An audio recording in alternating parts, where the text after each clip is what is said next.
नमस्कार, welcome to तार्किक दृष्टि। मैं हूं परीक्षित सिंह।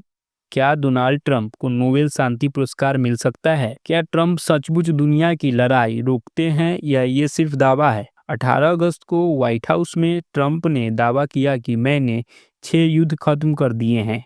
ये सभी समझौता मैंने सीज फायर शब्द बोले बिना ही किया है। अगले दिन जो उन्होंने संख्या बताई वह बढ़कर 7 युद्ध तक पहुंच गई।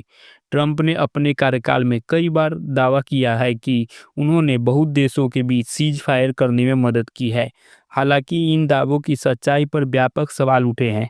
आइए जानते हैं कि उन्होंने कौन-कौन से देशों में सीज फायर करवाए हैं और किन देशों पर झूठा दावा है, और जानने की कोशिश करते हैं कि ट्रंप को इन्हें रुकवाने के लिए कितना क्रेडिट मिलना चाहिए। इजराइल और ईरान की बात करें तो इजराइल और ईरान कि यह युद्ध 12 दिन तक चली।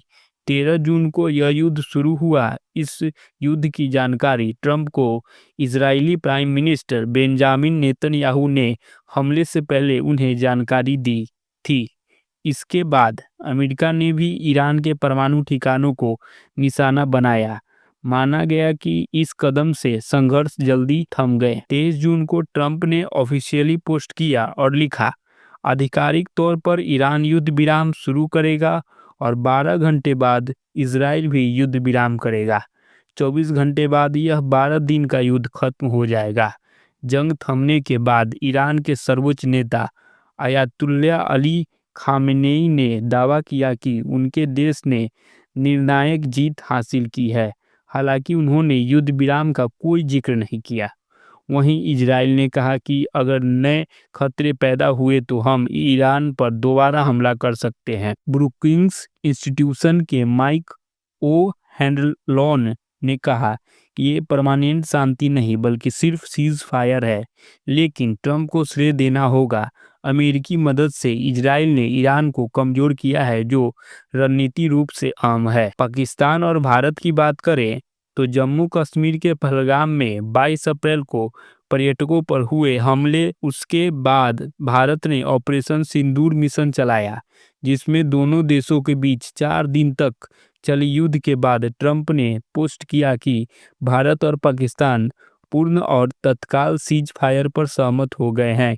उन्होंने कहा कि यह समझौता अमेरिका की मध्यस्थता में हुई एक लंबी रात की बातचीत का नतीजा है। पाकिस्तान ने ट्रंप को धन्यवाद दिया और बाद में उनके निर्णायक कूटनीति हस्तक्षेप का हवाला देते हुए उन्हें नोबेल शांति पुरस्कार देने की सिफारिश भी की। हालांकि भारत ने अमेरिका की भूमिका को महत्व नहीं दी। भारतीय विदेश सचिव विक्रम मिस्री ने कहा, सैन्य कार्रवाई रोकने के संबंध में बातचीत दोनों सेनाओं के बीच स्थापित मौजूदा चैनलों के तहत सीधे तौर पर हुई।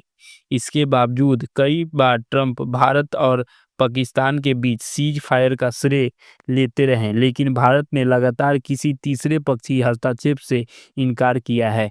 प्रधानमंत्री नरेंद्र मोदी ने संसद में कहा था कि दुनिया के किसी भी नेता ने भारत को ऑपरेशन सिंदूर रोकने के लिए नहीं कहा। ऑपरेशन सिंदूर पर चल रही बहस के दौरान दिए गए भाषण में मोदी ने यह भी स्पष्ट किया कि भारत ने कभी किसी तीसरे पक्ष की मध्यस्थता स्वीकार नहीं की और न करेगा। थाईलैंड और कंबोडिया। 26 जुलाई को ट्रंप ने ट्रूथ सोशल पर पोस्ट किया कि वह थाईलैंड के कार्यवाहक प्रधानमंत्री से फोन पर बात कर रहे हैं और सीज फायर का अनुरोध करेंगे। कुछ दिन बाद थाईलैंड और कंबोडिया एक हफ्ते से भी कम समय तक चली लड़ाई के बाद तत्काल और बिना शर्त सीज फायर पर सहमत हो गए। राष्ट्रपति ट्रंप ने चेतावनी दी कि अगर थाईलैंड और कंबोडिया ने लड़ाई नहीं रोकी तो वह अमेरिकी टैरिफ कम करने पर चल रही वार्ता रोक देंगे। दोनों देशों की अर्थव्यवस्था अमेरिका को निर्यात पर काफी निर्भर है।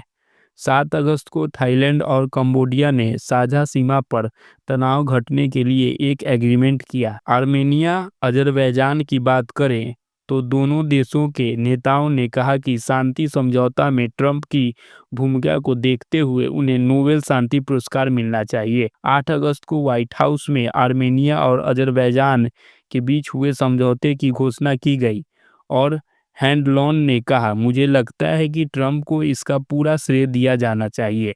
ओवल ऑफिस में हुए हस्ताक्षर समारोह ने दोनों पक्षों को शांति की ओर बढ़ने में मदद की। मार्च में दोनों सरकार ने संकेत दिया था कि वे नागोर्नो कराबाख को लेकर लगभग 40 साल से चले आ रहे संघर्ष को समाप्त करने के लिए तैयार हैं। साल 2023 में अजरबैजान ने आर्मेनिया क्षेत्र पर कब्जा कर लिया था, जिसके बाद दोनों देशों के बीच तनाव और बढ़ गया। Rwanda and the democratic Republic of Congo दोनों देशों के बीच लंबे समय से चली आ रही दुश्मनी उस समय और बढ़ गई जब 23 विद्रोही समूह ने इस साल की शुरुआत में पूर्वी डेमोक्रेटिक रिपब्लिक ऑफ कॉन्गो के खनिज समुद्र क्षेत्र पर कब्जा कर लिया। जून में दोनों देशों ने दशकों से चल रहे संघर्ष को खत्म करने के उद्देश्य से वाशिंगटन में एक शांति समझौता पर हस्ताक्षर किए। ट्रंप ने कहा कि यह समझौता अमेरिका और दोनों देशों के बीच व्यापार बढ़ाने में मदद करेगा। इस समझौते में अगस्त 2024 में रवांडा ने the democratic Republic of Congo के बीच हुई सीज फायर का पालन करने की अपील की गई। हालांकि समझौते के बाद दोनों पक्षों ने एक दूसरे पर सीज फायर उल्लंघन का आरोप लगाया। ऑक्सफोर्ड विश्वविद्यालय में इतिहास की प्रोफेसर मारिट मैकलिन कहती हैं, कॉन्गो और रवांडा के बीच अभी भी लड़ाई जारी है, इसलिए वहां सीज फायर कभी भी कायम नहीं हुई। मिस्र और इथियोपिया की बात करें। मिस्र और इथियोपिया में राष्ट्रपति ट्रंप किसी युद्ध को समाप्त नहीं कर पाए, लेकिन नील नदी पर बने बांध को लेकर दोनों देशों के बीच लंबे समय से तनाव बना हुआ है। इथियोपिया का ग्रैंड इथियोपियन रेनेसा बांध अब तैयार हो चुका है, लेकिन मिस्र का कहना है कि इससे नील नदी से उसे मिलने वाली पानी की हिस्सेदारी प्रभावित हो सकती है। 12 साल से जारी मतभेद के बाद मिस्र के विदेश मंत्री ने 29 जून को कहा कि इथियोपियाई के साथ पानी के मसले पर बातचीत ठप हो गई है। ट्रंप ने कहा, अगर मैं मिस्र होता तो मुझे भी नील नदी के पानी की चाहत होती।